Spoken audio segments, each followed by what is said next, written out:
کہ موت ایک اٹل حقیقت ہے، اور جو بھی ذی روح چیز ہے اس کو موت کا ذائقہ چکھنا ہوگا، مقرر جو وقت ہے اس پر اس کو جانا ہوگا۔ اور ویسے بھی کائنات کے اندر جو بھی شے ہے وہ عروج تک بھی پہنچتی ہے اور پھر اس پر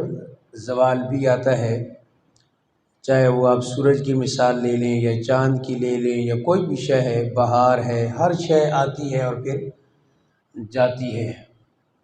تو موت ایک اٹل حقیقت ہے۔ اس پر قرآن مجید کی ایک بڑی خوبصورت آیت ہے،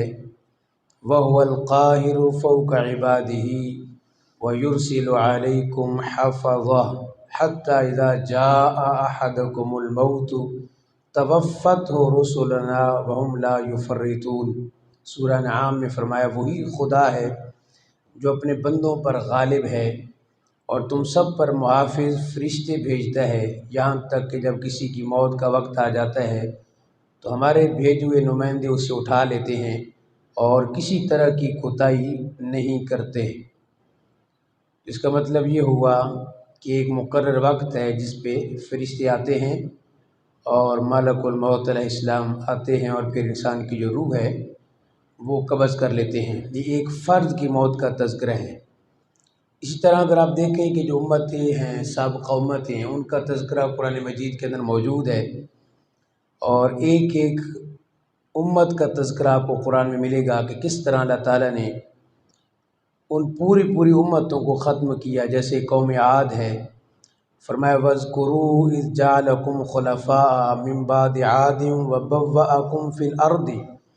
تَتَّخِذُونَ مِنْ سُهُولِهَا قُصُورًا وَتَنْحِتُونَ الْجِبَالَ بُيُوتًا فَاذْكُرُوا آلَاءَ اللَّهِ وَلَا تَعْثَوْا فِي الْأَرْضِ مُفْسِدِينَ۔ اور اس وقت کو یاد کرو کہ جب اس نے تم کو قوم عاد کے بعد جانشین بنایا اور زمین میں اس طرح بسایا کہ تم ہموار زمینوں میں قصر محل بناتے تھے اور پہاڑوں کو کاٹ کاٹ کر گھر بناتے تھے، تو اب اللہ کی نعمتوں کو یاد کرو اور زمین میں فساد نہ پھیلاتے پھرو۔ اب دیکھیں کہ قوم عاد کا معاملہ کیا تھا،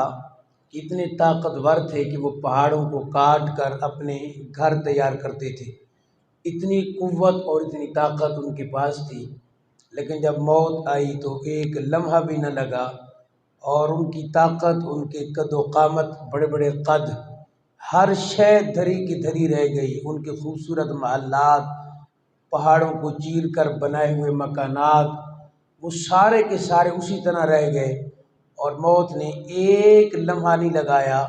اور نہ ان کے مکانات ان کو بچا سکے، نہ ان کی قوت اور طاقت ان کو بچا سکی، کوئی شے بھی نہ بچا سکی، بلکہ جب صبح کوئی گزرتا تھا وہاں سے تو محسوس ہوتا تھا کہ یہاں پہ شاید کوئی رہتا ہی نہیں تھا۔ جو کل تک آباد تھے، جو کل تک کہتے تھے کہ ہمیں اگر اللہ کا عذاب آیا تو معاذ اللہ ہم ہاتھوں پر اس کو روک لیں گے، ہمارے پاس اتنی قوت اور طاقت ہے، لیکن جب موت آئی تو پھر کوئی شے بھی کام نہ آئی۔ لہذا یہ ضروری ہے، میں نے مختصر عرض کیا ہے، ورنہ قرآن مجید کے اندر مختلف مقامات پہ جو امتیں گزر چکی ہیں ان کا تذکرہ موجود ہے کہ کس طرح موت آئی اور پوری امتیں ہلاک ہوئیں۔ آگے ہم آتے ہیں جہاں کا فنا ہونا، چونکہ موت اور فناء عالم ہمارا موضوع ہے۔ اس سلسلے کے اندر ایک آیت تو میں نے آپ کے سامنے پڑھ دی، کل من علیہا فان، جس میں بالکل واضح طور پہ سارا جہاں ختم ہو جائے گا، اس کی واضح آیت ہے، اس پر یہ نص موجود ہے۔ پھر دیکھیں قرآن مجید کے اندر آپ 30ویں پارے کا اگر مطالعہ فرمائیں تو اس میں مختلف صورتیں ہیں جس میں کائنات میں جو آج جوبن پن ہیں اور آج کائنات میں ان کو ایک عروج ہے، ایک مقام ہے، ان میں ایک چمک ہے، ایک حسن ہے، ایک خوبصورتی ہے، ایک کمال ہے، وہ ہمارے ہاں سورج، چاند، ستارے، زمین و آسمان، پہاڑ، ان کا جو تذکرہ ہمارے سامنے آج ہے، قرآن ان کے بارے میں کیا فرماتا ہے؟ فرمایا فَإِذَا انشَقَّتِ السَّمَاءُ فَكَانَتْ وَرْدَةً كَالدِّهَانِ۔ سورہ رحمان میں فرمایا پھر جب آسمان پھٹ کر تیل کی طرح سرخ ہو جائے گا، اسی طرح سورج کا تبدیل ہو کر تاریک ہو جانا، ستاروں کا بے نور ہو جانا، پہاڑوں کا حرکت میں آ جانا، حمل کا معطل ہو جانا، سمندروں کا آگ میں بدل جانا، قرآن سب کے بارے میں ایک ایک آیت میں ان کو بیان فرماتا ہے۔ اذا الشمس كورت واذا النجوم كدرت واذا الجبال سيرت واذا العشار عطلت واذا الوحوش حشرت واذا البحار سجرت۔ ایک تو قرآن کا انداز دیکھیں، کیا خوبصورت قرآن کا انداز ہے، اس کی ترتیب کیا ہے، اس کے الفاظ کیا ہیں۔ یہ یوں بیان کرتا ہے، اگر کوئی اس کو یعنی اس انداز میں قرآن کی تلاوت سنے بیدار مغز کے ساتھ، یقین یعنی یوں محسوس ہوتا ہے کہ قرآن ابھی نازل ہو رہا ہے۔ یہ قرآن کا اعجاز ہے کہ 14.5 صدیوں کے بعد بھی اس کی جب تلاوت کی جائے محسوس ہوتا ہے کہ قرآن اس لیے حدیث پاک میں موجود ہے کہ یہ کبھی کلام پرانا نہیں ہوگا، یہ سرکار کا فرمان ہے۔ اب جب بھی پڑھیں گے محسوس ہوگا کہ یہ تو بالکل تر و تازہ ہے۔ ہر کلام پوشیدہ ہوتا ہے، ہر کلام پرانا ہوتا ہے، ہر کلام کی جو تازگی ہے، تر و تازگی، وہ وقت کے گزرنے کے ساتھ ساتھ زمانے کی گرد و غبار اس پہ پڑتی ہے۔ لیکن قرآن وہ ہے کہ گرد و غبار کی جرت ہی نہیں ہے کہ اس پہ آ کے پڑھے، یہ تو ہر قسم کے گرد و غبار کو دور کرنے آیا ہے۔ تو فرمایا کہ جب چادر آفتاب کو لپیٹ دیا جائے گا، جب تارے گر پڑیں گے، اور جب پہاڑ حرکت میں آ جائیں گے، اور جب عنقریب جننے والی اونٹنیاں معطل کر دی جائیں گی، اور جب جانوروں کو اکٹھا کیا جائے گا، اور جب دریا بھڑک اٹھیں گے۔ آپ اندازہ لگائیے کہ پانی کیسے بھڑک سکتا ہے، تصور تو کریں ذرا کہ کیا ہونے والا ہے۔ پھر فرمایا کہ جب دریا بھڑک اٹھیں گے، اسی طرح آسمان کا پھٹ جانا اور اس کا شق ہو جانا۔ اور ایک اور مقام پہ سورہ میں اور زیادہ اس کو وضاحت کے ساتھ بیان فرمایا، اذا السماء فطرت، کتنا بڑا آسمان ہے اور کتنی طاقت کے ساتھ آسمان موجود ہے اس وقت، لیکن ایک وقت اس پر بھی آنے والا ہے۔ اذا السماء فطرت واذا الكواكب انتثرت واذا البحار فجرت واذا القبور بعثرت علمت نفس ما قدمت واخرت۔ جب آسمان شگافتہ ہو جائے گا، اور جب ستارے بکھر جائیں گے، اور جب دریا بہہ کر ایک دوسرے سے مل جائیں گے، اور جب قبر کو ابھار دیا جائے گا، قبروں کو، تب ہر نفس کو معلوم ہوگا کہ کیا مقدم کیا ہے اور کیا مؤخر کیا ہے۔ قرآن اس انداز میں اس پورے واقعے کو بیان فرما رہا ہے۔ اذا السماء انشقت وازنت لربها وحقت واذا الارض مدت والقت ما فيها وتخلت وازنت لربها وحقت۔ جب آسمان پھٹ جائے گا اور اپنے پروردگار کا حکم بجا لائے گا، اور یہ ضروری بھی ہے، اور جب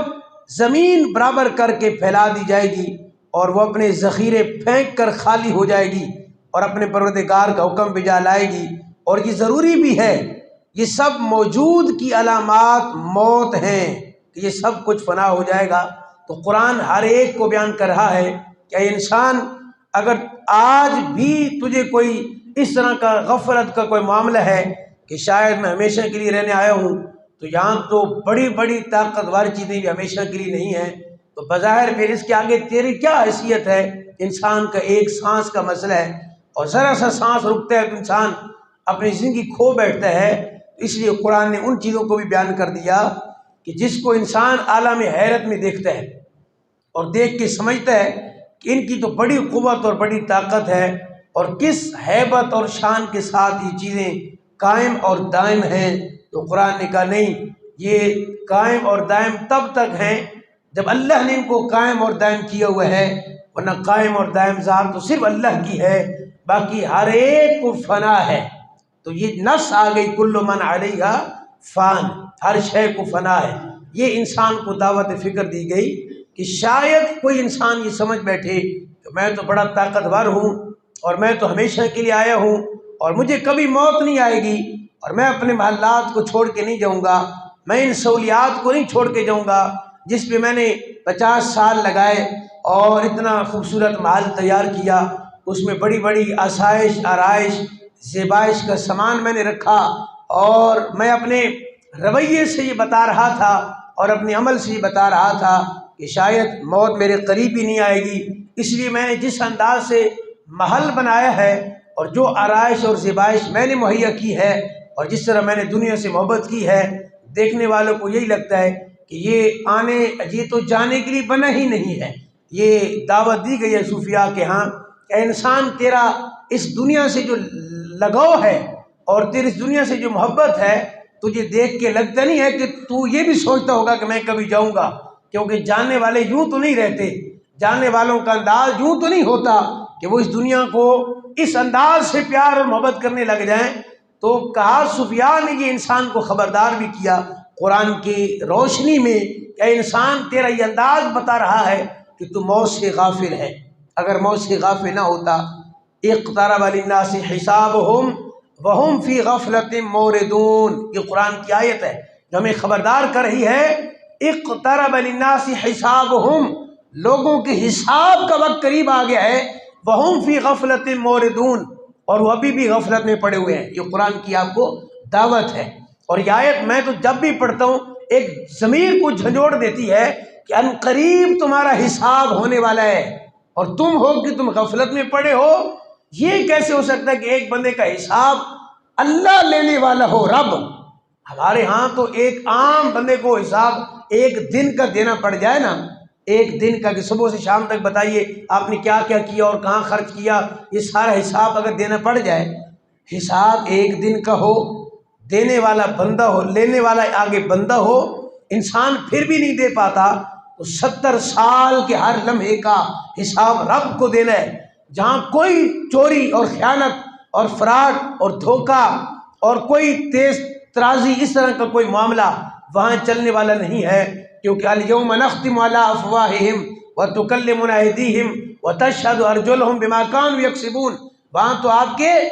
یہاں پہ منہ کے اوپر جو ہے وہ مہر لگا دی جائے گی اور آپ کلام نہیں کر پائیں گے، آپ کے اعضاء خود بول بول کر بتائیں گے کہ یہ بھی گناہ کرتا تھا، یہ بھی کرتا تھا، اس نے یہ، ہاتھ بولے گا کہ اس نے یہ کام کیا تھا، پاؤں گواہی دیں گے، آپ کے اعضاء گواہی دیں گے، اور سرکار فرماتے ہیں انسان خود کہے گا کہ جب کہے گا کہ یا اللہ یہ فرشتوں نے جو لکھا ہے تو مجھے یقین ہے کہ یہ میں نے کام نہیں کیے، لیکن ان فرشتوں سے کوئی ایسا معاملہ ہو گیا، تو رب فرمائے گا اچھا تو بتا کہ کون پھر گواہی دے اور کس کی گواہی معتبر ہوگی۔ یہ سرکار کی حدیث ہے کہ انسان کہے گا یا اللہ میرے اعضاء، کیونکہ میرے جو اعضاء ہیں وہ میرے ہیں، سرکار فرماتے ہیں کہ وہ کہہ تو بیٹھے گا کہ چونکہ اعضاء میرے ہیں تو میرے خلاف تو گواہی نہیں دیں گے، اسے کیا خبر کہ اگلے پل کیا ہونے والا ہے۔ حضور فرماتے ہیں، حضور کی حدیث ہے، فرماتے ہیں کہ پھر اس کے اعضاء بولیں گے اور ایک ایک عضو بتائے گا کہ اس نے یہ گناہ کیا تھا، اس نے یہ گناہ کیا تھا، اور انسان دنگ اور حیران کھڑا ہے کہ جس اعضاء کے لیے میں نے سارا کچھ کیا تھا آج وہی اعضاء میرے خلاف ہو گئے ہیں۔ اس لیے ہم پیٹ کے لیے بہت کچھ کرتے ہیں، اپنے چہرے کے لیے کہ جی اس کو ہم نے خوبصورت بنا کے رکھنا ہے اور بالوں کو سنوار کے رکھتے ہیں، اور جسم کا جو معاملہ ہے وہ آپ کے سامنے ہے، لیکن سارے اعضاء انسان کے خلاف بولیں گے، اور جس نے آپ کے حق میں بولنا ہے وہ اللہ کے محبوب صلی اللہ تعالی وسلم ہے۔ جب ساری کائنات آپ کے خلاف ہوگی اور آپ کے خلاف گواہی دے گی، جب آپ کے اپنے عضو آپ کے خلاف ہو جائیں گے، یہ علماء نے لکھا ہے کہ رب کے محبوب کی وہ ذات ہے کہ جب آپ کے اپنے اعضاء آپ کے خلاف گواہی دیں گے، وہ ہستی اس میدان میں بھی آپ کے کام آئے گی انشاءاللہ۔ فرماتے ہیں وہ ایسی رحمت ہے کہ انسان ساری زندگی اپنے اعضاء کے لیے کرتا ہے، اپنے اعضاء انسان کے خلاف ہو جائیں گے۔ فرماتے ہیں وہ محبوب کتنے بڑے رحمت للعالمین ہیں کہ جس ماحول میں تمہارے اپنے اعضاء تمہارے خلاف ہو گئے، تمہارے والدین، تمہارے دوست، تمہارے بھائی سب تمہارے خلاف، اور اعضاء ہی جب خلاف ہو گئے، فرماتے ہیں وہ محبوب کیسے رحمت للعالمین ہے کہ جس ماحول میں تمہارے اپنے اعضاء تمہارے کام نہیں آ رہے، اس ماحول میں اللہ کے محبوب تمہارے کام آ رہے ہیں۔ تو یہ موت کی تیاری کے بارے میں تھا۔ اللہ کرے کہ ہم سب موت کی تیاری کریں، آخرت کی تیاری کریں۔ وآخر دعوانا ان الحمد للہ رب العالمین۔